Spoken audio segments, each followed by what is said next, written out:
24ஆம் அதிகாரத்தினுடைய 54வது வசனத்திலிருந்து, பின்பு அவனும் அவனோடு இருந்த மனிதரும் புசித்து குடித்து ராத்தங்கினார்கள். காலையிலே எழுந்திருந்து அவன், என் எஜமானிடத்திற்கு என்னை அனுப்பிவிடுங்கள் என்றார். நீங்க அப்பொழுது அவன் சகோதரனும் அவள் தாயும், 10 நாளாகிலும் பெண் எங்களோடு இருக்கட்டும், பிற்பாடு போகலாம் என்றார். இப்போ 60வது வசனத்தை வாசிக்கலாமே. 60வது வசனத்தை வாசிக்கும் போது, ரெபெக்காளை வாழ்த்தி, எங்கள் சகோதரியே, நீ கோடா கோடியாக பெருகுவாயாக, உன் சந்ததியார் தங்கள் பகைஞர்களுடைய வாசல்களை சுதந்தரித்துக் கொள்ளுவார்களாக என்று ஆசீர்வதித்தார்கள். 61வது வசனத்தையும் வாசிக்கலாம். அப்பொழுது ரெபெக்காளும் அவன் வேலைக்காரர்களும் எழுந்து ஒட்டகங்கள் மேல் ஏறி அந்த மனிதரோடே கூட போனார்கள். ஊழியக்காரன் ரெபெக்காளை அழைத்து கொண்டு போனான். ஈசாக்கு தென் தேசத்தில் குடியிருந்தான். அப்பொழுது அவன் லகாயிரோயி எனப்பட்ட துறவின் வழியாய் புறப்பட்டு வந்தான்.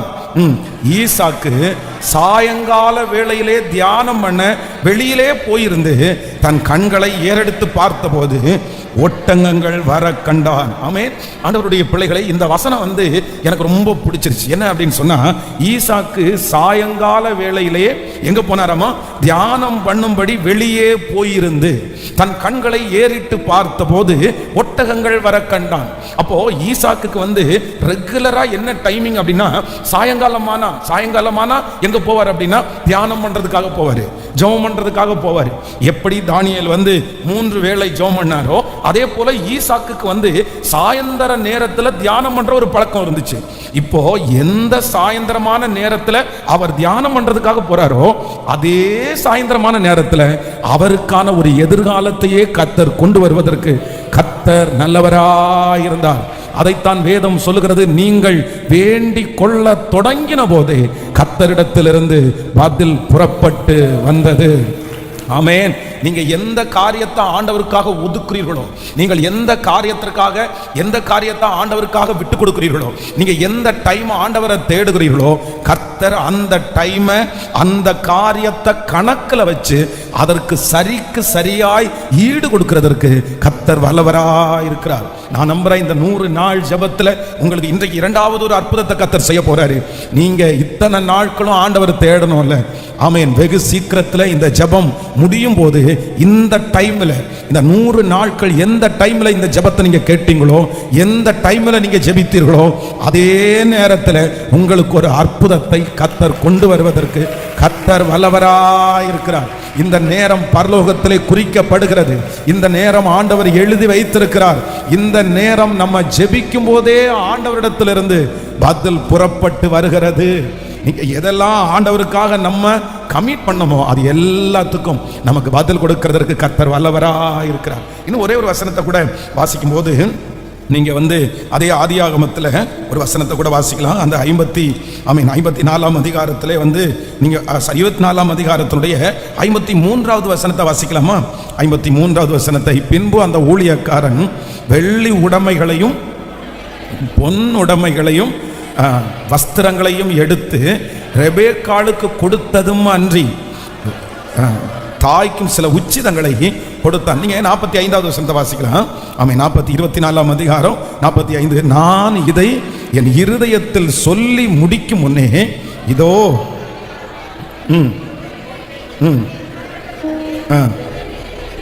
ஆமென் புறப்பட்டு துறவில் இறங்கி போய் தண்ணீரை மொண்டாள். அப்பொழுது நான் எனக்கு குடிக்க தர வேண்டும் என்றேன். இப்போ இந்த விஷயத்துல 2வது ஒரு அற்புதம் என்ன நடக்குது அப்படின்னு சொன்னா, வேதம் சொல்லுது, ஆபிரகாமுடைய வேலைக்காரர் இப்பொழுது ஜெபம் பண்ணிட்டே வராரு. ஜெபம் பண்ணிட்டு வரும்போது ஒரு காரியம் நடக்குது. என்ன காரியம் நடக்குதுன்னா, இந்த வேலைக்காரனுக்கு முன்னாடி போகிற ஒரு தூதனானவர் இப்போ நம்ம தண்ணி எடுக்கணும்னு வச்சுக்கோங்களேன்.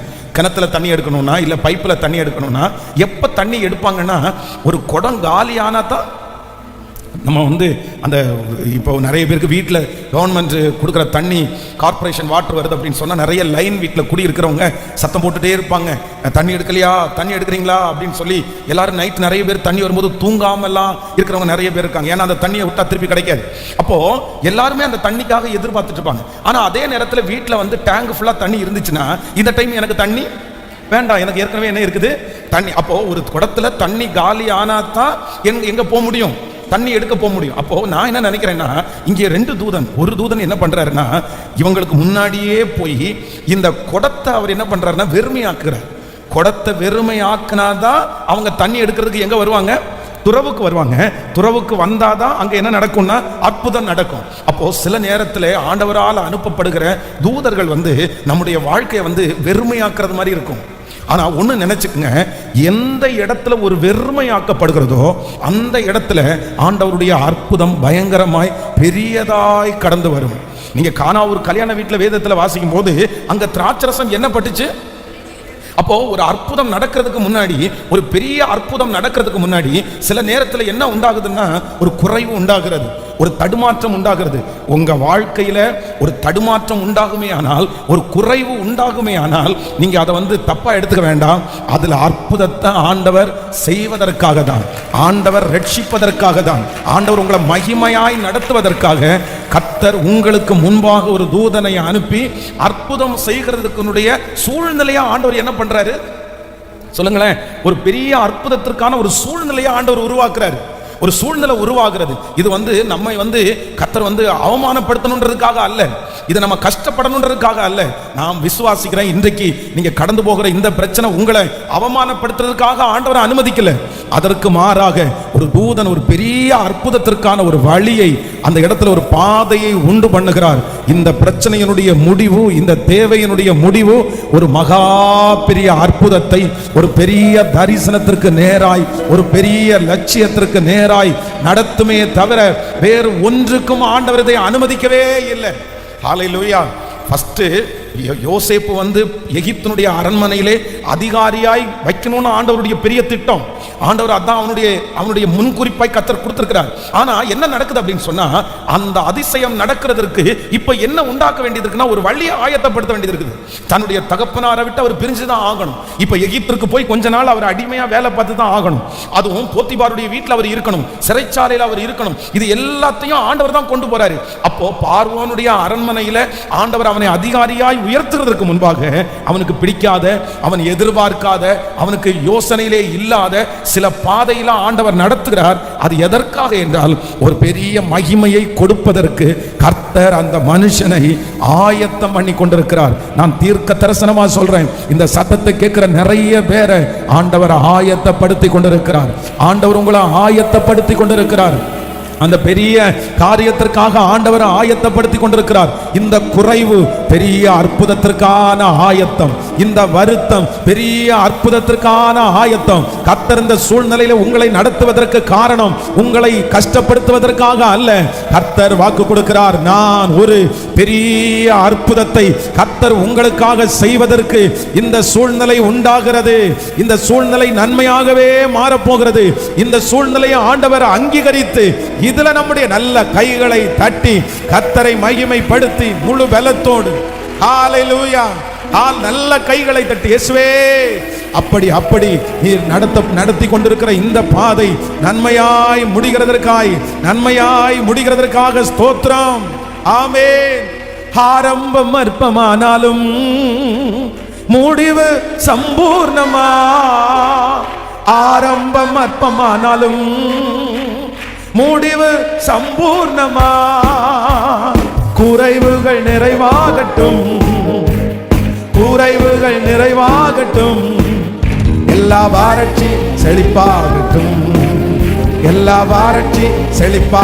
கைகளை மேலடி புது கிருபை தாரும் தேவா, புது பலனை தாரும் தேவா, புது கிருபை தாரும் தேவா, புது பலனை தாரும் தேவா. புதிய நாடுக்குள் என்னை நடத்தும், புதிய கிருபையால் என்னை நிறுத்தும், புதிய நாடுக்குள் என்னை நடத்தும், புதிய கிருபையால். வெட்கத்திற்கு பதிலாக இரட்டிப்பு நன்மை தாரும் தேவா. பாடும்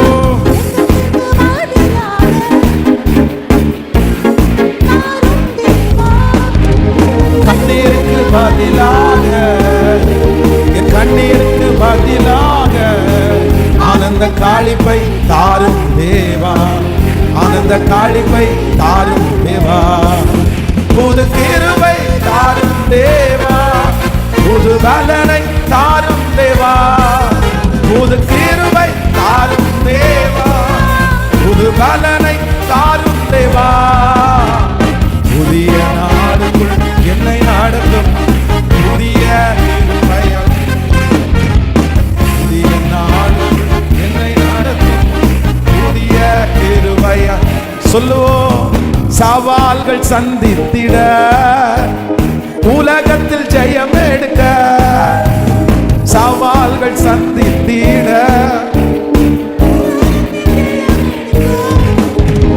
உறவுகள் சீர் பொருந்த, குடும்ப உறவுகள் சீர் பொருந்த, சமாதானம் நான் பெற்றிட, தேவ சமாதானம் நான் பெற்றிட. சொல்லுவோம், புது கிருபை தாரும் தேவா, புது வல்லனை தாரும் தேவா, புது கிருபை தாரும் தேவா, புதிய நாடுக்குள் என்னை நடத்தும் புதிய கிருபையால், என்னை புதிய நாளுக்குள் என்னை நடத்தும் புதிய கிருபையால். ஹல்லேலூயா, ஆமென். சில குழப்பங்கள், சில அவமானங்கள், சில தோல்விகள், சிலருடைய பெரிய பழிச்சொற்கள் நமக்கு வர்றதுக்கு காரணம் என்ன அப்படின்னு சொன்னா, நம்மை அடுத்த படியிலிருந்து கர்த்தர் அங்கிருந்து இன்னொரு உயர்வுக்கு கொண்டு போகிறதற்கு நமக்கு முன்னாடி ஆண்டவர் போய் என்ன பண்றாருன்னா, கர்த்தர் வழியை ஆயத்தப்படுத்துகிறார். கர்த்தர் வழியை ஆயத்தப்படுத்துகிறார். ஒரு இடத்துல இருந்து உங்களை கலட்டி விடுறாங்களா, ஒரு இடத்துல உங்களை ரிஜெக்ட் பண்றாங்களா, நீங்க கவலையே படாதீங்க. நீங்க இன்னொரு தலைவனாய் மாறப்போகிறீர்கள், இன்னொரு தலைவியாய் மாறப்போகிறீர்கள். அதற்காக தான் அந்த இடத்திலிருந்து நம்ம கலட்டி விடப்படுறோம். அதனால தான் அந்த இடத்துல நமக்கு வாய்ப்பு கிடைக்கல. அதனால எந்த இடத்துல ஆண்டவருடைய பிள்ளைகளுக்கு தீமை நடந்தாலும் உடனே நம்ம நினைக்க வேண்டியது என்னன்னா, ஆண்டவர் வந்து ஒரு குறைவை அனுமதிக்கிறார் என்றால் ஒரு பெரிய நிறைவை கர்த்தர் தரப்போகிறார். ஆமென். இப்போ பாருங்களேன், நம்முடைய வாழ்க்கையில நம்ம அனுபவிச்ச எல்லா ஆசீர்வாதத்திற்கு பின்னாக என்ன இருந்துச்சுன்னா, ஒரு விசாலம் இல்லை, ஒரு நெருக்கம்தான் நமக்கு ஒரு விசாலத்தை கொண்டு வந்திருக்குது. உண்மைதானே? எத்தனை பேர் ஆமோதிக்கிறீர்கள்? இதுவரைக்கும் உங்க வாழ்க்கையில ஒரு நெருக்கம் தானே உங்களுக்கு ஒரு விசாலத்தை கொண்டு வந்திருக்குது, ஒரு அழுகை தானே உங்களுக்கு ஆனந்த களிப்பை கொண்டு வந்திருக்குது, ஒரு சிறையிருப்பு தானே உங்களுக்கு ஒரு பெரிய விடுதலை கொண்டு வந்திருக்குது. நான் நம்புறேன், இதுவரைக்கும் ஒரு நெருக்கம் உங்களுக்கு ஒரு விசாலத்தை கொண்டு வருமானால், இப்பொழுது நீங்கள் கடந்து போகிற இந்த நெருக்கமும் ஒரு விசாலத்தை நிச்சயமாய் கொண்டு வரும். ஆமென். ஆண்டவர் எப்பவுமே அப்படிதான். ஒரு காரியத்தை விரிவாக்கணும்னு நினைச்சிட்டாருன்னு வச்சுக்கோங்களேன், ஒரு பிள்ளைகளை கர்த்தர் வந்து ஆசீர்வதிக்கணும்னு நினைச்சிட்டாருன்னா, முதல்ல ஒரு தூதனை அனுப்பி கர்த்தர் என்ன பண்றாருன்னா, ரொம்ப ப்ரிப்பரேஷன் பண்றாரு, நிறைய சரி பண்றாரு. ஆனா அது நமக்கு நிறைய நேரத்தில் என்னவா இருக்கும்னா, ரொம்ப கடினமா இருக்கும். ஃபர்ஸ்ட் வந்து எந்த இடத்துல எந்த ப்ராஜெக்டை ஃபர்ஸ்ட் ஆரம்பிச்சாலும் முதல்ல பார்க்கறதுக்கு அலங்கோலமா இருக்கும், கொதறி போட்டது மாதிரி இருக்கும். அதற்கு பிறகுதான் நேர்த்தியா ஒன்றொன்றா அப்படியே கட்டி எழுப்பப்படும். அதனால ஆண்டவருடைய துணையோடு தான் இது நடக்குது. ஒரு தூதனை ஆண்டவர் அனுப்பி இருக்கிறாரு, உங்களை கர்த்தர் ரெடி பண்றாரு, கர்த்தர் உங்களை ஸ்டெடி பண்றாரு, ஆண்டவர் உங்களை ஜெபம் பண்ண வைக்கிறாரு, ஆண்டவர் உங்களை உருவாக்கி கொண்டிருக்கிறார். இதற்கு பிறகு பாருங்க, ஒரு பெரிய மகிமையை பார்ப்பீங்க. அந்த மகிமை இதுவரையிலும் கண்டிராத ஒரு மகிமையா இருக்கும். ஹல்லேலூயா. இல்லைன்னா நம்ம நிறைய நேரத்தில் எப்படி இருந்துருவோம் தெரியுமா? அப்படியே இருந்துருவோம். நான் இன்னைக்கு விசுவாசிக்கிறேன் அப்படிதான். நம்ம வந்து இந்த ஊழியத்தில் கூட இந்த இடம் வரைக்கும் வர்றதுக்கு திரும்பி பார்த்தா இதே மாதிரி தான். இந்த வேலையை யார் தான் பார்த்துருக்கிறாருன்னா, ஆண்டவர் தான் பார்த்துருக்கிறாரு. ஆனால் நம்ம யாரை திட்டிட்டு கிடந்தோம் சொல்லுங்க? நம்ம யாரை திட்டிட்டு கிடந்தோம்? நம்ம பிசாசை திட்டிட்டு கிடந்தோம். பொல்லாத ஆவியே, நீ தடையை கொண்டு வர்றியா? பொல்லாத ஆவியே, இந்த மனுஷனுக்குள்ள ஏவி நம்மளை இப்படி துரத்த பார்க்குறியா அப்படின்னு இதுவரைக்கும் நம்ம திட்டினது பிசாசை திட்டிட்டு இருந்தோம். ஆனால் உண்மையிலேயே அந்த வேலையை செஞ்சது யார் தான்?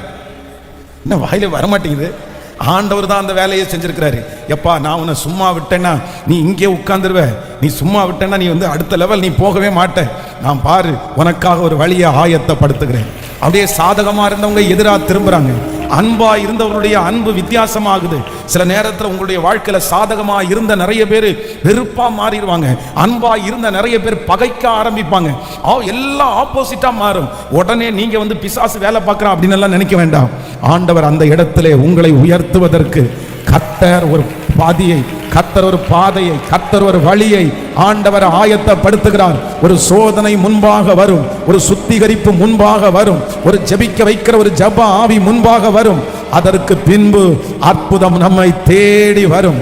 ஆமென். அதற்கு பின்பு நீ அறியாததும் உனக்கு எட்டாததுமான பெரிய காரியத்தை எனக்காக செய்கிற கர்த்தர். ஹல்லேலூயா. ஆமென். வேதத்தை திறந்து ஆண்டவர் இன்றைக்கு கர்த்தர் இந்த நாளிலே என்னுடைய இருதயத்திலே ஆண்டவர் ஒரு வார்த்தையை கர்த்தர் வைத்திருக்கிறார். சகரியாவின் தீர்க்க தரிசன புஸ்தகம் 9ஆம் அதிகாரத்தினுடைய 12வது வசனத்தை நாம் எல்லாரும் சேர்ந்து வாசிக்க போகிறோம். சகரியாவின் தீர்க்க தரிசன புஸ்தகம் 9ஆம் அதிகாரத்தினுடைய 12வது வசனத்தை எல்லாரும் சேர்ந்து வாசிக்கலாமா? நம்பிக்கை உடைய சிறைகளே அரணுக்கு திரும்புங்கள், இரட்டிப்பான நன்மையை தருவேன், இன்றைக்கே தருவேன். இன்னொரு விஷயம் கூட வாசிக்கலாம். நம்பிக்கை உடைய சிறைகளே அரணுக்கு திரும்புங்கள், இரட்டிப்பான நன்மையை தருவேன், இன்றைக்கே தருவேன். இன்னொரு விஷயம் கூட சேர்ந்து வாசிக்கலாம். நம்பிக்கை உடைய சிறைகளே அரணுக்கு திரும்புங்கள், இரட்டிப்பான நன்மையை தருவேன், இன்றைக்கே தருவேன். ஹல்லேலூயா. ஆண்டவராகிய கர்த்தர் இன்றைக்கு கிருபையாய் வாக்கு கொடுக்கிறார்.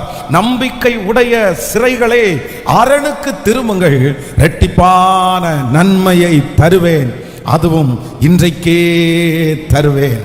ஹல்லேலூயா. ஒருவேளை இந்த சத்தத்தை கேட்கிற ஆண்டவருடைய பிள்ளைகளே, இன்றைக்கு தேவ ஆவியானவர் நமக்கு தெளிவாய் பேசுகிறார். நம்பிக்கை உடைய சிறைகளே, நம்பிக்கை உடைய சிறைகளே. அப்படின்னா அந்த மனுஷனுக்கு பெரிய நம்பிக்கை இருக்குது. ஆண்டவர் ரட்சிப்பார், ஆண்டவர் சந்திப்பார், ஆண்டவர் தூக்கி எடுப்பார், ஆண்டவர் இந்த சூழ்நிலையை எனக்கு மாற்றுவார், ஆண்டவர் இதுல ஒரு விடுதலை கொடுப்பார். ஆனா அந்த நம்பிக்கை உள்ள இருக்குது. ஆனா எங்க இருக்கிறாங்க அப்படின்னு சொன்னா சிறைக்குள்ளே இருக்கிறார். நம்பிக்கை உடைய சிறைகளே. இன்றைக்கு இந்த சத்தத்தை கேட்கிற உங்களுடைய வாழ்க்கையிலே அப்படிதான். இந்த 100 நாட்கள் ஜெபத்துல உங்களுக்கு நம்பிக்கை இருக்கா அப்படின்னு கேட்டா, ஆமா எனக்கு நம்பிக்கை இருக்குது, ஆண்டவர் மாற்றுவார் என்ற நம்பிக்கை இருக்குது, ஆண்டவர் என்ன தூக்கி எடுப்பார் என்ற நம்பிக்கை இருக்குது. ஆனாலும் நீங்க எங்க இருக்கலாம் அப்படின்னா சிறைக்குள்ளேயே இருக்கலாம். ஒரு கட்டுக்குள்ள, ஒரு சிறைக்குள்ள உட்கார்ந்துட்டு ஒருவேளை நீங்க நம்பிக்கையோட இருக்கலாம். அவர்களை பார்த்துதான் கர்த்தர் கிருபையாய் வாக்கு கொடுக்கிறார். நம்பிக்கை உடைய சிறைகளே, நீங்கள் அரணுக்கு திரும்ப, உங்களுக்கு இரட்டிப்பான நன்மையை தருவேன், இன்றையிலிருந்தே உங்களுக்கு தருவேன். இன்றையிலிருந்து அந்த நன்மை உங்களுக்கு ஆரம்பிக்க போகிறது. உங்க நம்பிக்கை வீண் போவது இல்லை. நீங்கள் சிறைக்குள்ளே இருந்தாலும் நம்பிக்கையாய் இருந்த அந்த நம்பிக்கையை கர்த்தர் கிருபையாய் வாக்கு கொடுக்கிறார். அந்த நம்பிக்கை ஒரு நாளும் கெட்டு போகாது. அந்த நம்பிக்கையை கர்த்தர் கனம் பண்ணி, ஆமென், இரட்டிப்பான நன்மையை கர்த்தர் தருவேன் என்று வாக்கு கொடுக்கிறார்.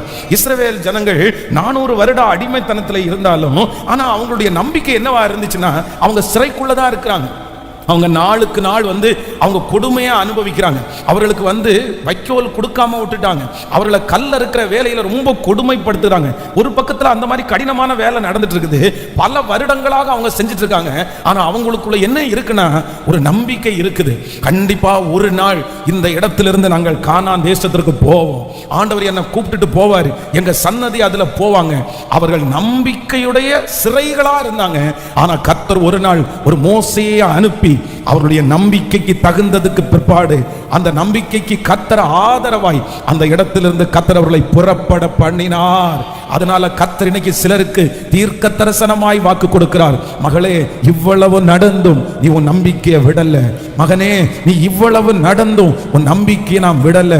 சில நேரத்தில் நிறைய பேர் கேட்கிறாங்க, நீ இன்னும் சிறைக்குள்ளதானே இருக்கிற, நீ இன்னும் அவமானத்துக்குள்ளதானே இருக்கிற, நீ இன்னும் ஒண்ணுமே மாறவே இல்லையே, இன்னும் எந்த சூழ்நிலையும் சரியில்லாம இருக்குதே, அப்ப இன்னும் உனக்கு நம்பிக்கை இருக்குதா, இன்னும் உனக்கு விசுவாசம் இருக்குதா? அப்ப நீங்க மனசார சொல்றீங்க, எஸ், இன்னும் எனக்கு நம்பிக்கை இருக்குது. நான் சிறைக்குள்ளே இருந்தாலும் என்னுடைய அவமானங்கள் மாறாட்டாலும் என்னிடத்துல இருக்கிற நம்பிக்கை மட்டும் போகல. நான் நம்புறேன், அந்த நம்பிக்கை வச்சவர் கர்த்தர், அந்த நம்பிக்கை உங்களுக்குள்ள இருக்க பண்ணினவர் தேவன். இன்றைக்கு உங்களை பார்த்துதான் ஆண்டவருடைய வார்த்தை கடந்து வருகிறது. நம்பிக்கை உடைய சிறைகளே, நீங்கள் அரணுக்கு திரும்புகிற நேரம் வந்தது, நீங்கள் அரணுக்கு திரும்புகிற நாள் வந்தது. ஏனென்றால் கர்த்தர் நீங்கள் நம்பிக்கொண்டிருந்த அந்த காரியத்திற்கு 2 மடங்கு பதிலை கர்த்தர் தரப்போகிறார். இரட்டிப்பான நன்மை வரும். நீங்கள் இப்பொழுது ஆமோதிக்கிற இந்த நேரத்திலிருந்து ஆமென், அது ஆரம்பமாகிறது. இன்றைக்கே தருவேன், இன்றைக்கே தருவேன். ஹல்லேலூயா.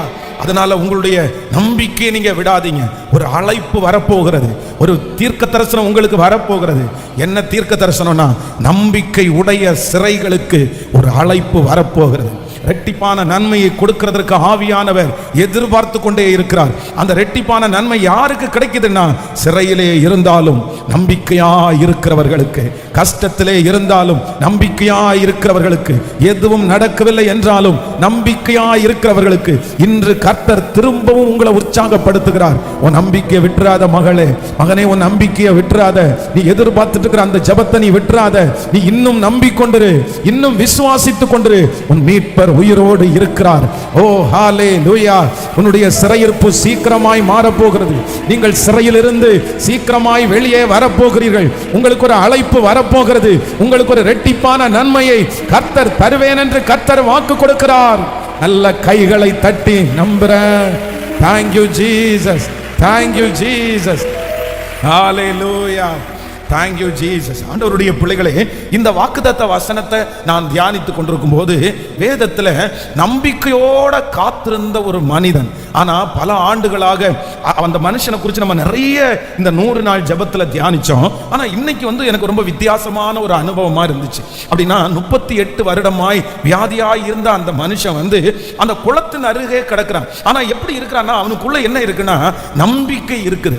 நம்பிக்கை இருந்தாலும் அந்த மனுஷன் எங்கதான் இருக்கிறாருன்னா, சிறைப்பட்டு கொண்டுதான் இருக்கிறான். விடுதலை கிடைச்சிச்சா அப்படின்னு கேட்டா விடுதலை கிடைக்கல. அடுத்த மாசம் எனக்கு விடுதலை கிடைக்கும் அப்படின்னு ஒரு திட்டத்தில் சொல்லிட்டாருன்னா, அடுத்த மாசம் அவர் கேட்டாருன்னா, என்னப்பா போன மாசம் தான் சொன்னேன், இந்த மாசம் விடுதலை ஆயிடுவேன்னு சொன்னேன், இந்த மாசம் அற்புதம் நடந்தாச்சு கேட்டா, இல்ல ஒன்றும் இல்லை, அடுத்த வருஷம் எனக்கு கிடைச்சிரும், அடுத்த வருஷம். இப்படியே அவன் நம்பிக்கை அவனுக்குள்ள இருக்கிறது. நாம் விடுதலையா, ஏன்னா அவன் நிறைய ட்ரை பண்ணி இருக்கிறான். அவன் அந்த குளத்திலே விழுவதற்கு அவன் நிறைய முயற்சி எடுக்கிறான்.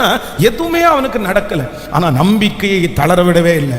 அந்த ஒரு மனுஷனுக்காக நம்பிக்கொண்டு அந்த சிறையிலே இருக்கிற அந்த மனுஷனை விடுதலையாக்குறதற்கு ஆண்டவர் எப்படி அன்றைக்கு கடந்து வந்தாரோ, அதே போல நான் நம்புறேன், நிச்சயமாகவே முடிவு உண்டு. உங்கள் நம்பிக்கை வீண் போகாது. நீங்கள் நடக்காமல் நம்பிக்கொண்டிருக்கிற அந்த காரியத்திலிருந்து உங்களை விடுதலை ஆக்குறதுக்கு ஒரு நாள் ஏசப்பா வருவார். ஒரு நாள் அந்த இடத்திலிருந்து தூக்கி எடுக்கிறதுக்கு ஆண்டவர் வருவார். ஒரு நாள் உங்க நம்பிக்கைக்கு ஒரு பலன் உண்டாகும். ஒரு நாள் என் நம்பிக்கை வீண் போகலன்னு நீங்க சொல்லுவீங்க. ஒரு நாள் நான் நம்பினவர் பெரியவர்னு கண்டிப்பா நீங்க வாக்கு கொடுப்பீங்க. அம்மா, கர்த்தர் பிள்ளையை குறித்து நம்பிக்கொண்டிருந்த அந்த நம்பிக்கை நிச்சயமா வீணா போகாது. ஹல்லேலூயா. உங்க நம்பிக்கைக்கு உயிர் கொடுக்கிற ஒருத்தர் இருக்கிறார். ஆமென். உங்க நம்பிக்கைக்கு பலன் தருகிற ஒருவர் இருக்கிறார். Thank you Jesus. ஆமென். அந்த மனுஷனை குறித்து நம்ம வேதத்தில் வாசிக்க போறோம். யோவான் எழுதின சுவிசேஷம் 5ஆம் அதிகாரத்தினுடைய நம்ம 8வது வசனத்திலிருந்து 11வது வசனம் வரைக்கும் நம்ம வாசிக்க போறோம். யோவான் எழுதின சுவிசேஷம் ஆமென் 5ஆம் அதிகாரத்தினுடைய 8வது வசனத்திலிருந்து வாசிக்கலாமா? வாசிக்கலாம். இயேசு அவனை நோக்கி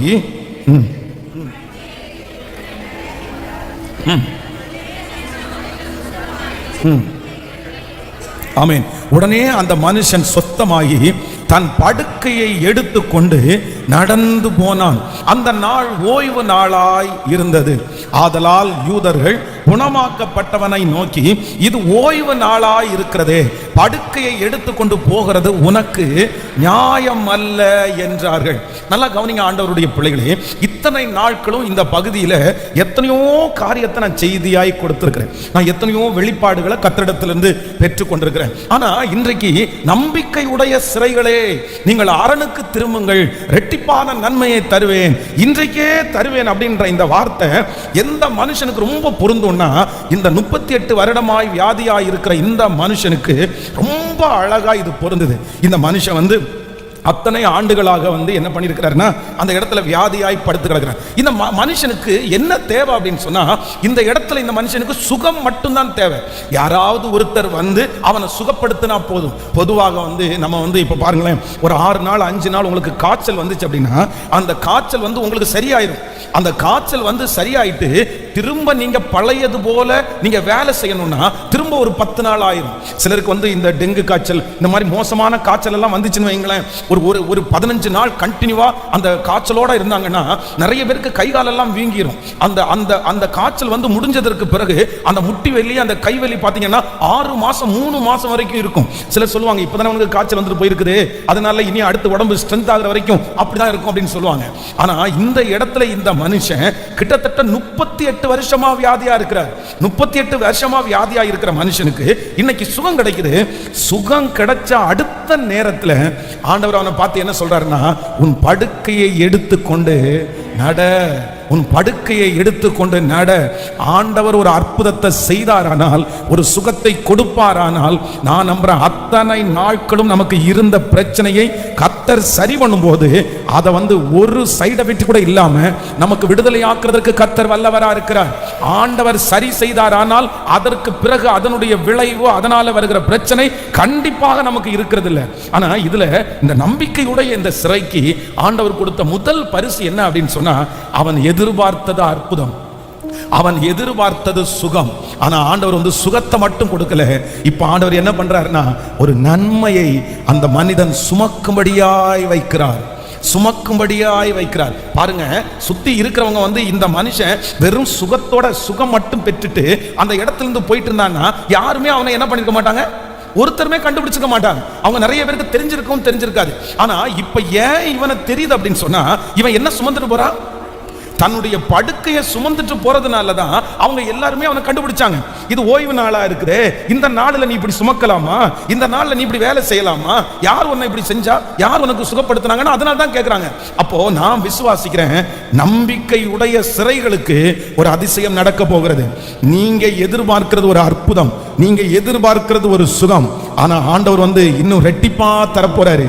என்ன தரப்போறாருன்னா, உங்களை ஒரு நன்மையை சுமக்க வைக்க போகிறார், ஒரு அதிசயத்தை சுமக்க வைக்க போகிறார்.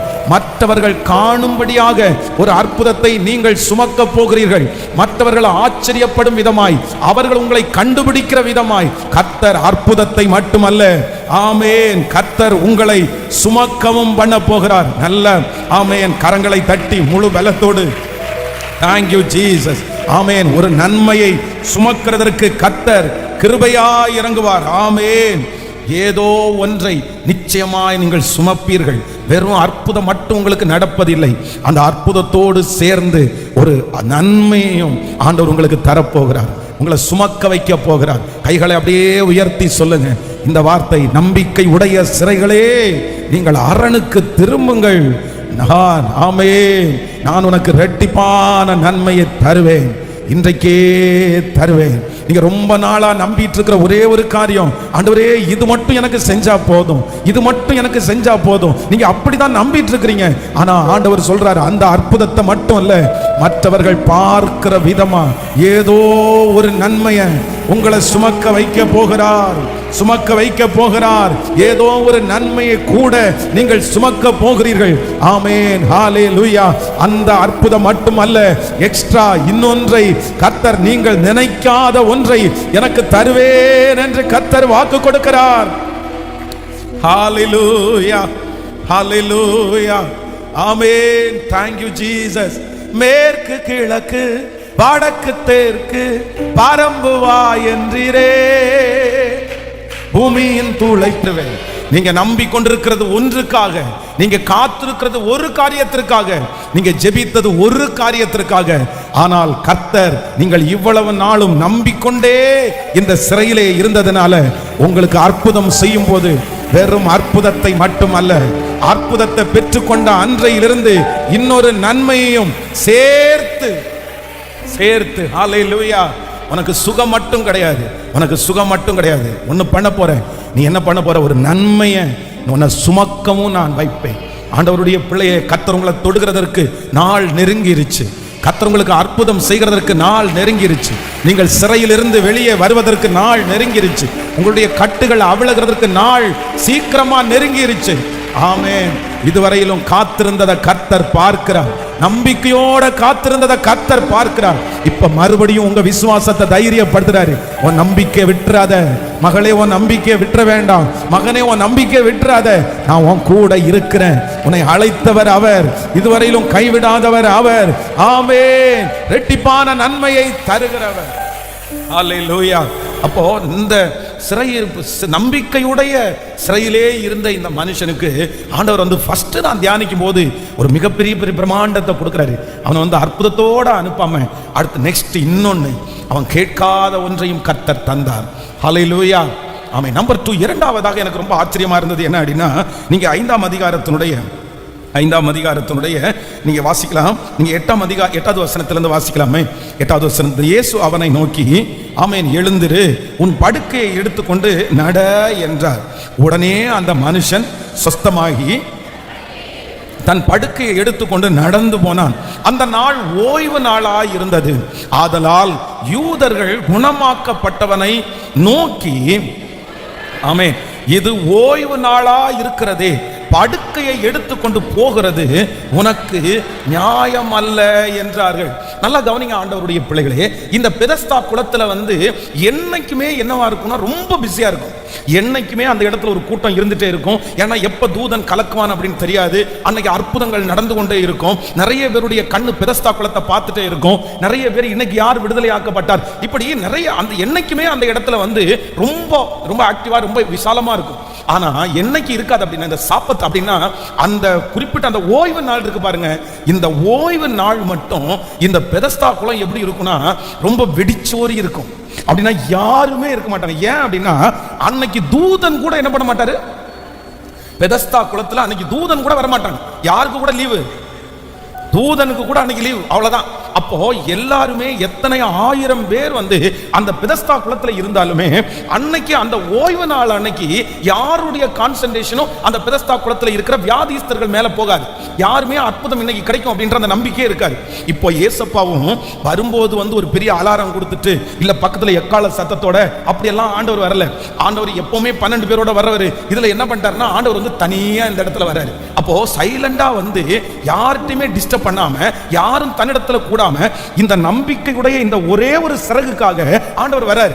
வந்துட்டு அந்த மனுஷனுக்கு சுகம் கொடுக்கிறாரு. அவ்வளவுதான். சுகம் கொடுத்தா இப்ப நம்முடைய பார்வைக்கு யாருக்குமே அது என்ன பண்ணிருக்க கூடாதுன்னா தெரிஞ்சிருக்கவே கூடாது. ஆனா இங்க ஒண்ணு நடக்குது. இந்த அற்புதத்தை சுற்றி இருக்கிற எல்லாரும் பார்க்கிற விதமாய் அவனுடைய வாழ்க்கையில் ஒரு அற்புதம் நடக்கிறது. இது மறைந்திருக்க வேண்டிய அற்புதம் தான். இது தெரியாம இருக்க வேண்டிய அற்புதம் தான். ஆண்டவர் வந்த நேரம் வித்தியாசமான நேரம்.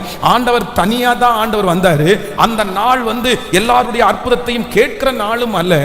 ஆனால் வேதம் சொல்கிறது இந்த மனுஷனுக்கு கர்த்தர் செய்ததை எல்லாருடைய கண்களும் பார்க்கிற அளவிற்கு அவனுக்கு ஒரு அற்புதம் நடந்தது. நான் நம்புறேன். நம்பர் 2, இரண்டாவது, நம்பிக்கைக்குரிய சிறைகளே, நீங்கள் அரணுக்கு திரும்புங்கள். உங்களுக்கு ஒரு ரெட்டிப்பான நன்மை வரப்போகிறது. என்ன நன்மை வரப்போகுதுன்னா, நீங்க ஜெபிச்சது யாருக்கும் தெரியாம, நீங்க அழுதது யாருக்கும் தெரியாம, நீங்க கேட்டுட்டு இருக்கிறது யாருக்கும் தெரியாம, ஆனா ஆண்டவர் உங்களுக்கு ஒரு அற்புதம் செய்ய போகிறார். அது யாருக்கும் தெரியாதது அல்ல. உங்களுக்கு கொடுக்கிற அற்புதம் பலருடைய கண்கள் காண போகிறது. பலருடைய கண்கள் காண வேதம் சொல்கிறது, இன்று அவர்கள் கண்களுக்கு முன்பாக உன்னை நான் மேன்மைப்படுத்துவேன். எல்லாரும் பார்க்கிற விதமாய், எல்லாரும் திரும்பி பார்க்கிற விதமாய். ஆமென். உங்க பிள்ளைய திரும்பி பார்ப்பாங்க, உங்க குடும்பத்தை திரும்பி பார்ப்பாங்க, அந்த தொழிலை திரும்பி பார்ப்பாங்க. அநேகருடைய கண்களுக்கு ஆச்சரியமா இருக்கிற அளவிற்கு, சொந்தக்காரங்களுடைய கண்கள் ஆச்சரியப்படுகிற அளவிற்கு கர்த்தர் உங்களை மேன்மைப்படுத்த போகிறார். உங்களுக்கு கர்த்தர் கொடுக்கிற விடுதலை ஒரு நபருக்கு தெரிகிறது அல்ல. கர்த்தர் உங்களுக்கு கொடுக்கிற சிறையிருப்பிலிருந்து விடுதலை ஒரு குடும்பத்திற்கு அல்ல. கர்த்தர் சொல்லுகிறார், உன்னை ஊரார் பார்க்கிற அளவிற்கு உன்னை நான் மேன்மைப்படுத்துவேன். நம்புறவங்க நல்ல கைகளை தட்டி ஆமென். சகல பார்வோன் ஜனங்களுக்கு முன்பாகவும் எகிப்து ஜனத்திற்கு முன்பாகவும் அல்லேலூயா. கர்த்தர் யோசேப்பை கர்த்தர் உயர்த்தினார். ஆண்டவர் உங்களை உயர்த்துகிற காலம் வரும். இன்றைக்கு மறைஞ்சிருக்கிற உங்களை ஆண்டவர் அற்புதம் கொடுத்து வெளியரங்கப்படுத்துகிறதற்கு வல்லவர். விசுவாசிக்கிறீர்களா இல்லையா? உங்களுடைய சாட்சியை நிறைய பேர் கேள்விப்படுவார்கள். கர்த்தர் உங்களுக்கு கொடுக்கிற அந்த அற்புதம் ஒரு டெஸ்டிமனியா மாறும். நிறைய பேர் அதனால மனம் திரும்புவார்கள். நிறைய பேருக்கு அந்த சாட்சி பெரிய சாட்சியா இருக்கும். உங்க பிள்ளைகளை குறிச்ச சாட்சி நிறைய பேருக்கு போய் சேரும், உங்க குடும்பத்திற்கு போய் சேரும். ஹல்லேலூயா! எல்லாரும் பார்க்கிற விதமாய் என்னை ஆசீர்வதிக்கிற கர்த்தர். அப்படியே கைகளை உயர்த்தி இந்த காரியத்திற்காக அப்படி தேங்க்யூ ஜீசஸ். அவர்கள் இன்று நான் உன்னை அவர்கள் கண்களுக்கு முன்பாக உன்னை நான் மேன்மைப்படுத்துவேன். அவர்கள் கண்களுக்கு முன்பாக உன்னை மேன்மைப்படுத்துவேன். சொந்தங்களுக்கு முன்னாடி உன்னை மேன்மைப்படுத்துவேன். அவமானப்பட்டவங்களுக்கு முன்னாடி உன்னை மேன்மைப்படுத்துவேன். குறைவாய் நடத்தினவர்களுக்கு முன்பாக மேன்மைப்படுத்துவேன். எல்லாரும் பார்க்கிற விதமாய் மற்றவர்கள் பார்த்து சொல்லுவார்கள், இதோ அற்புதத்தை பெற்ற ஒரு மனுஷன், இதோ அற்புதத்தை பெற்ற ஒரு மனுஷன் உங்களை பார்த்து சொல்ற அளவிற்கு ஹல்லேலூயா என்னுடைய அற்புதம் வெளியரங்கமாக்கப்படும். என்னுடைய அற்புதம் வெளியே சொல்றதற்கு நிறைய பேருக்கு தெரிய வரும். ஆமென்.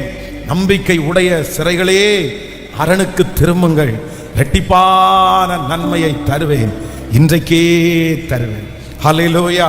சோ இந்த மனுஷன் 38 வருடமாய் வியாதியா இருந்ததுனால இவனுடைய அற்புதம் எப்படி நடந்துடக்கூடாதுன்னா அப்படியே சைலண்டா நடந்துடக்கூடாதுன்னு ஆண்டவர் நினைச்சார். ஆனா அன்னைக்கு இருக்கிற சூழ்நிலையை பார்த்தா அது எப்படிதான் நடக்கணும் அப்படின்னா அது ரொம்ப சைலண்டா தான் நடக்கணும். ஏன்னா வேற யாரும் அந்த இடத்துல இல்லை. ஆனாலும் ஆண்டவர் அதை எப்படி மாத்தினார்னா பிரம்மாண்டமாய் மாத்தினார். அவன் அந்த படுக்கையை சுமக்க வச்சு அவன் சுமந்துட்டு போகும்போது எல்லாருடைய கண்ணும் அவனை பார்த்துட்டு கண்டுபிடிச்சிடறாங்க, இதோ தேவனால் விடுதலையாக்கப்பட்ட ஒரு மனுஷன், சிறையிருப்பிலிருந்து விடுதலையாக்கப்பட்ட மனுஷன். இத்தனை நாட்களும் ஆண்டவர் மறைவிடத்துல இவ்வளவு நெருக்கமான சூழ்நிலையில உங்களை வச்சுட்டு உங்களை பிளஸ்ஸிங்க, உங்க ஆசீர்வாதத்தை மறைவிடமா ஆண்டவர் வைக்க மாட்டாரு. கண்டிப்பா ஆண்டவர் நீங்க மறைவிடத்துல பட்ட பாடு, அந்தரத்துல வடிச்ச கண்ணீர், யாருக்கும் தெரியாம நீங்க அனுபவிச்ச சித்திரவதை, இது எல்லாத்தையும் ஆண்டவர் கணக்குல வச்சிருக்கிறாரு. இதெல்லாம் ஆண்டவர், நீங்க யாருக்கும் தெரியாம பாடுபட்டீங்க, நீங்க யாருக்கும் தெரியாம கண்ணீர் வடிச்சீங்க, நீங்க யாருக்கும் தெரியாம அவமானப்பட்டீங்க.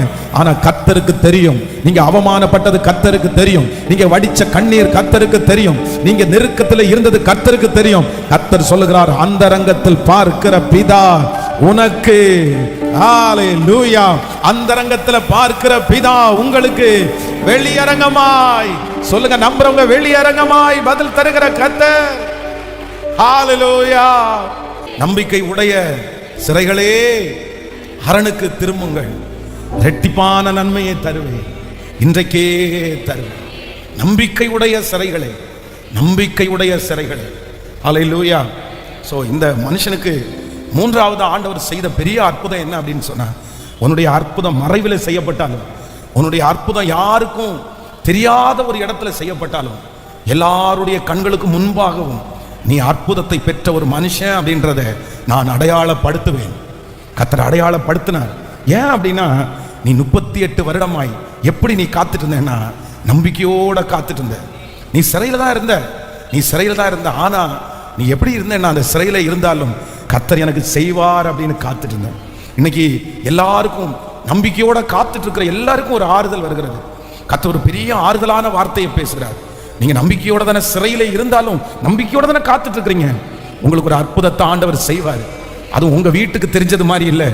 ஆமென். உங்களுக்கு பர்சனலா மட்டும் இல்லை, உங்களுக்கு கர்த்தர் செய்கிற அற்புதம், உங்களுக்கு ஆண்டவர் கொடுக்கிற அற்புதம் நிறைய பேருடைய கண்ணு பிரமிப்பா பார்க்கும். நீங்க அற்புதத்தை பெற்றவர்கள் என்கிற அடையாளம் அவர்களுக்கு தெரியும். கர்த்தர் சொந்தங்களுக்கு முன்பாக உங்களை அடையாளப்படுத்துவார். நீங்க அடையாளப்படுத்தப்படுவீர்கள். உங்களை பார்க்கிறவங்க நிறைய பேர் உங்களை வித்தியாசமா பார்ப்பாங்க.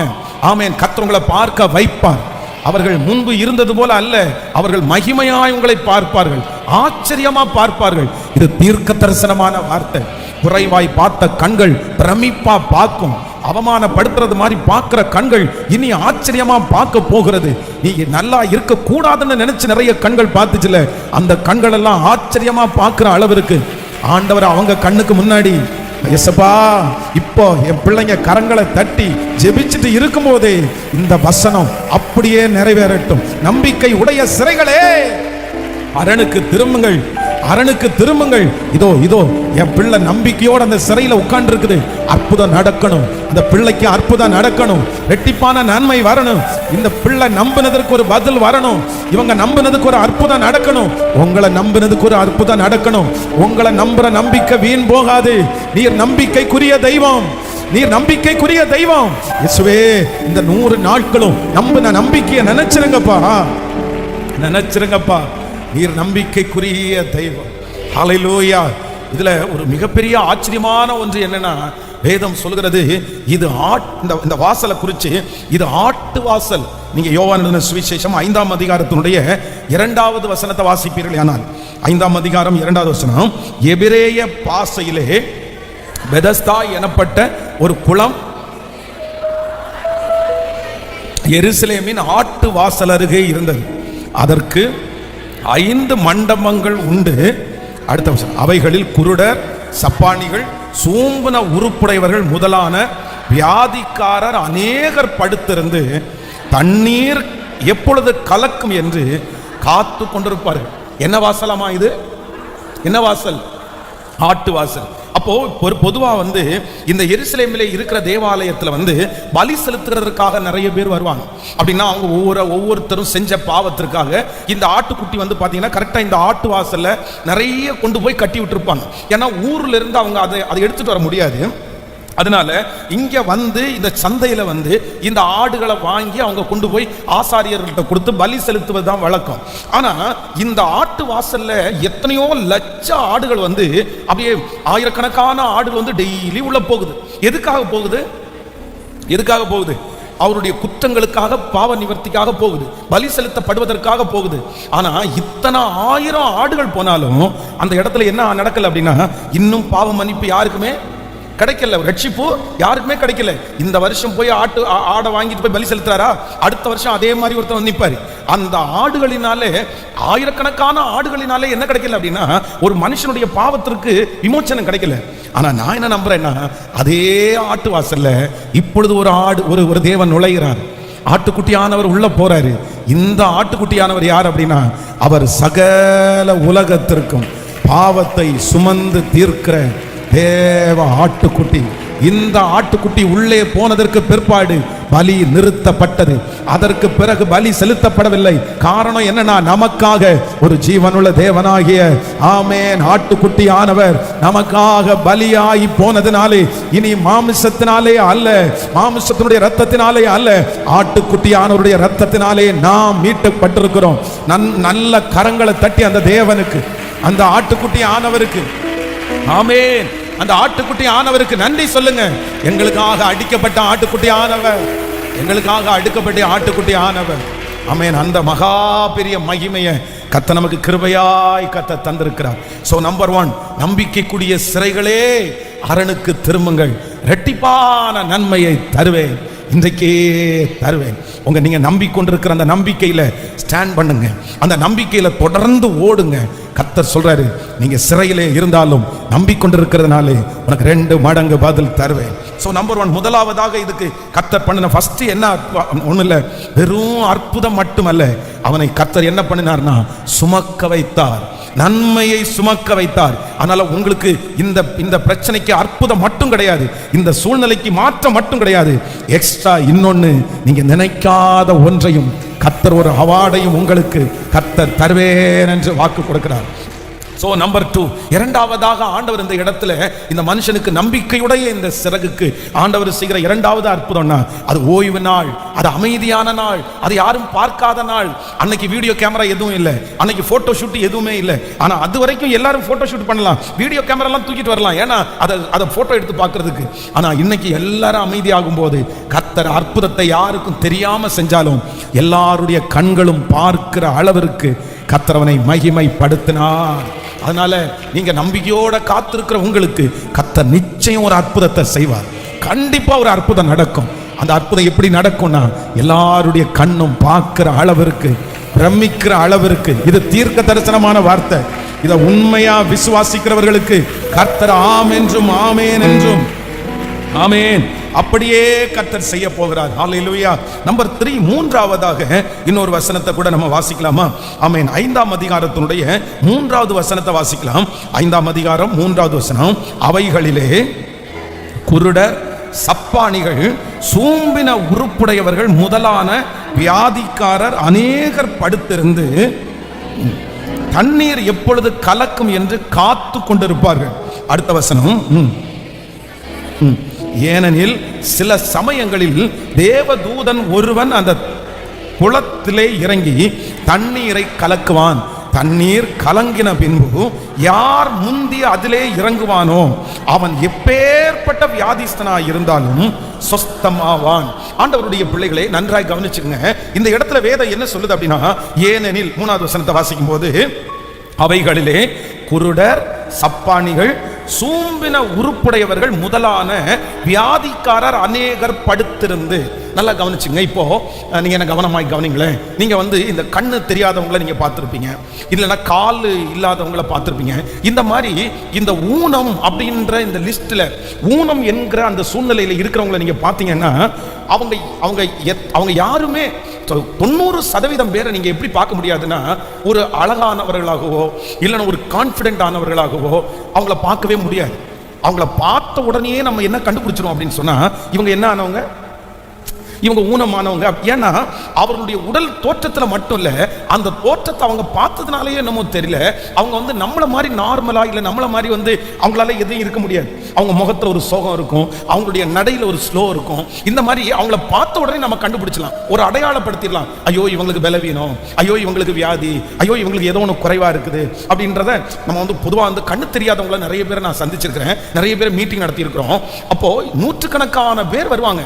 அந்த நூற்றுக்கணக்கான பேர்ல பாத்தீங்கன்னா ஒருத்தரை கூட நம்ம என்ன பார்க்க முடியாதுன்னா, ஒரு வெளிச்சத்தோட ஒரு வித்தியாசமா நம்மள மாதிரி அப்படி பார்க்கவே முடியாது. சரி, கண்ணு மட்டும் தானே அவங்களுக்கு இதா இருக்குது, மற்ற மாதிரி எல்லாமே சரியா தானே அப்படின்னு பார்க்க முடியாது. அந்த ஒரு பலவீனம் அவங்களுடைய உருக்குலைஞ்சு போயிருப்பாங்க. அவங்களுடைய தோற்றத்தையே மாற்றுகிறதா அவங்களுக்கு அந்த பலவீனம் இருக்கும். இப்போ இந்த மனுஷன் இந்த நம்பிக்கையுடைய சிறையிலே இருக்கிற இந்த நம்பிக்கைக்குரிய 38 வருடமானவனுக்கு வெளியில போன உடனே வேதம் சொல்கிறது, இதுவரைக்கும் இந்த மனுஷனை அப்படிப்பட்ட ஒரு நோயாளியாய் அடையாளம் பார்க்கிறவங்களுக்கு கர்த்தர் செய்கிற அடுத்த பெரிய மிராக்கிள் என்னன்னா, அவனுடைய அடையாளத்தை, அவனுடைய தோற்றத்தை கர்த்தர் ரொம்ப அழகா கர்த்தர் மாற்றினார். ஹல்லேலூயா. என்னுடைய ஆண்டவரை பொறுத்த வரைக்கும் அவர் என்ன செய்கிறவர் அப்படின்னு சொன்னா, நான் நிறைய டைம் இந்த வார்த்தையை பிரசங்கம் பண்ணியிருக்கிறேன். நம்முடைய தோற்றத்தை மாற்றுகிறது அவரை போல வேற யாருமே கிடையாது. அவர் நினைச்சார் அப்படின்னு சொன்னா நம்மளை அடையாளமே கண்டுபிடிக்க முடியாத அளவிற்கு நம்முடைய தோற்றத்தை ஆண்டவர் மாற்ற முடியும். நான் நம்புறேன், இந்த சோகமான முகத்தை ஆண்டவர் மாற்ற முடியும். ஒருவேளை நிறைய பேர் உங்களை பார்த்து நீங்க ரொம்ப சோகமான முகமா இருக்கிறீங்க அப்படின்னு எல்லாம் உங்களை சொல்லலாம். ஆனா ஆண்டவர் இந்த அற்புதத்தை உங்களுக்கு செய்வார். இந்த அடையாளம் உங்களுக்கு நடந்ததுக்கு பிற்பாடு நீங்க பாருங்க, உங்களுடைய வெளி அட்மாஸ்பியர்ல கர்த்தர் ஒரு மாற்றத்தை கொடுக்க போறாரு. உங்க தோற்றத்துல ஒரு மாற்றத்தை கொடுக்க போறாரு. உங்க தோற்றம் மதிக்கக்கூடிய ஒரு தோற்றமாய் மாறப்போகிறது. நிறைய பேர் கனப்படுத்தக்கூடிய ஒரு தோற்றமாய் ஆண்டவர் உங்க தோற்றத்தை மாற்றுறதுக்கு வல்லவரா இருக்கிறார். ஆமென். சிலர் தங்களுடைய தோற்றத்தின் பேர்ல அவங்களுக்கு ரொம்ப ரொம்ப கஷ்டமா இருக்கும். மற்றவங்க முன்னாடி பேசாததுக்கு காரணம் அவங்க என்ன நினைப்பாங்க, நான் நல்லா இல்லை, நான் அழகா இல்லை, நான் இப்படி இருக்கிறேன், எனக்கு மற்றவங்கள மாதிரி கை இல்லை. அதான் எனக்கு ரொம்ப ஆச்சரியமா இருக்குது. ஒருத்தர் இந்த கைக்கு மட்டும் பார்த்தீங்க அப்படின்னு சொன்னா, கைக்கு மட்டும் கிரீம் போடுவாரு. கைக்கு மட்டும் அவர் வாங்கி வச்சிருக்கிறாரு. நான் ஒரு நாள் அவரோட தங்கும்போது இந்த கைக்கு மட்டும் கிரீம் போட்டிருந்தாரு. அப்போ நான் கேட்டேன், என்ன பொதுவாக லோஷன் போடுவாங்க சிலருக்கு, இந்த கையெல்லாம் ரொம்ப வரவரன்னு இருக்கிறதுனால சில லோஷன் சிலர் யூஸ் பண்ணாங்க. அதனாலே நான் கேட்டேன், இது லோஷன் இல்லை இது கிரீம் அப்படின்னு கேட்டேன். ஏன் அப்படின்னு பார்த்தா கை மட்டும் பாருங்க எனக்கு வெள்ளையா இருக்குன்னா, இந்த கை மட்டும் வெள்ளையா இருந்துச்சு அவருக்கு. ஏன் இப்படி கைக்கு மட்டும் கிரீம் போடுறீங்கன்னு கேட்டா, இல்லை பாஸ்டர், நான் நிறைய பிஸ்னஸ் மேன் எல்லாம் போய் சந்திப்பேன், அவங்க எல்லாருமே எனக்கு கை கொடுப்பாங்க. எனக்கு கை கொடுக்கும்போது அவங்க கை பார்த்தீங்கன்னா வெள்ளை வெள்ளைன்னு இருக்கும், என் கை ரொம்ப கருப்பா அசிங்கமா இருக்கும். அதனால நான் ரொம்ப ஃபீல் பண்ணது என் கைக்கு தான் ஃபீல் பண்ணியிருக்கிறேன். அதனால அதிலிருந்து கையில கொஞ்சம் கிரீம் போட்டு இப்போ கையை அப்படி. எனக்கு ரொம்ப ஆச்சரியமா இருந்துச்சு, என்னடா கையெல்லாம் கொடுக்கறதுல கூட இப்படி ஒரு இன்ஃபீரியர் இருக்குமா, இல்லைன்னா அது கூட பார்ப்பாங்களா அப்படின்றது எனக்கு அப்பதான் தெரிஞ்சிருச்சு. அப்போ சிலருக்கு தங்களுடைய தோற்றத்தை குறித்து உங்களுக்கு ரொம்ப ஒரு நெகட்டிவ் இருக்கலாம். நான் ஏன் இப்படி இருக்கிறேன், நான் ஏன் இப்படி இருக்கிறேன் அப்படின்னு சொல்லலாம். ஆனா நான் நம்புறேன், என்னுடைய ஆண்டவர் நம்பிக்கையினுடைய சிறைகள் உங்களுக்கு ஒரு அற்புதம் நடக்கும், ரெட்டிப்பான அற்புதம் நடக்கும். நடக்கும்போது என்ன நடக்கும், உங்களுடைய தோற்றம் முதற்கொண்டு கர்த்தர் மாற்றுவதற்கு வல்லவராய் இருக்கிறார். ஹல்லேலூயா, ஆமென். இதை விசுவாசிக்கிறவர்களுக்கு அப்படியே நடக்கட்டும். இயேசுவே, இனி அந்த இன்ஃபீரியர் உங்களுக்கு இருக்காது. வாலிப பிள்ளைகளுக்கு அது இருக்காது. ஆமென், ஹல்லேலூயா. மற்றவங்களுக்கு முன்பாக தைரியத்தோடு போய் நிற்கிறதற்கு, கான்ஃபிடென்ட்டோட போய் நிற்கிறதற்கு, அதுக்காக நான் ஆண்டவருடைய பிள்ளைகள் நான் அழகாகி போய் நிற்கணும்னால நினைக்க வேண்டாம். உங்களுக்கு இருக்கிற அழகு போதுமானது. கர்த்தர் உங்களை சுத்தப்படுத்தி அழகுபடுத்தி அவர்களுக்கு முன்பாக எப்படி நிற்க வைக்க முடியும்னா, ஒரு கான்ஃபிடென்ட்டான ஒரு நபரா நிற்க வைக்க முடியும். ஒதுங்கி ஒதுங்கி வாழ்கிற வாழ்க்கையை கர்த்தர் எடுத்து போட்டு அவர்களுக்கு முன்பாக தைரியமாய் நிற்கிற ஒரு வாழ்க்கையை கர்த்தர் கிருபையாய் கர்த்தர் தருவார். மறைக்கிற அந்த வாழ்க்கையை கர்த்தர் விட்டு ஆமென், உங்களை எல்லாருக்கும் முன்பாகவும் நீங்கள் தைரியமாய் நிற்கக்கூடிய கிருபையை கர்த்தர் தயவாய் தருவாராக. ஹல்லேலூயா. அப்படியே கைகளை உயர்த்தி சொல்லலாம், நம்பிக்கையுடைய சிறைகளே அரணுக்கு திரும்புங்கள், இரட்டிப்பான நன்மையை தருவேன், இன்றைக்கே தருவேன். கைகளை உயர்த்தி உங்கள் தோற்றத்தை மாற்றுகிற ஒரு தேவன், உங்கள் தோற்றத்தை மாற்றுகிற தேவன். ஓ ஹல்லேலூயா. நான் ரொம்ப தவற விட்டேன். என்னுடைய பழைய தோற்றத்தை நான் இழந்துட்டேன். நான் ஒரு நல்ல தோற்றமா நான் இருந்தேன். இப்ப அப்படி நான் இல்லை. எனக்கு அந்த தைரியமே எனக்கு இல்லாம இருக்குது. யாருடைய முகத்தை பார்க்கறதுக்கு எனக்கு பிடிக்கல. பெரிய பெரிய நபர்களை சந்திக்கிறதுக்கு என்னால முடியல. ஆனா கர்த்தர் தோற்றத்தை மாற்றுகிற கர்த்தர். யோசேப்பை ஆமென் அடையாளம் கண்டுபிடிக்க முடியாத அளவிற்கு யோசேப்பை ஆண்டவர் மாற்ற முடியுமானால் உங்களை ஆண்டவர் மாற்ற முடியும். அந்த சரீர பலத்தை கர்த்தர் தருவார். ஆரோக்கியத்தை ஆண்டவர் தருவார். இயேசுவே, thank you Jesus. இந்த சத்தத்தை கேட்டுக்கொண்டிருக்கிற ஒவ்வொரு பிள்ளைகளுக்கும் இன்றைக்கு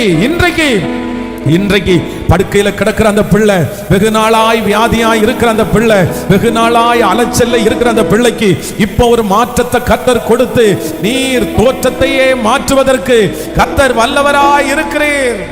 ஸ்தோத்திரம், ஸ்தோத்திரம், ஸ்தோத்திரம், ஸ்தோத்திரம். நடத்துகிற கர்த்தர். இழந்த தோற்றம் திரும்ப உங்களுக்கு கொடுக்கப்படும். இந்த பலன் கொடுக்கப்படும். இந்த சரீரத்தில் ஒரு பெரிய மாற்றத்தை கர்த்தர் தருவதற்கான ஒரு வல்லவராக இருக்கிறார்.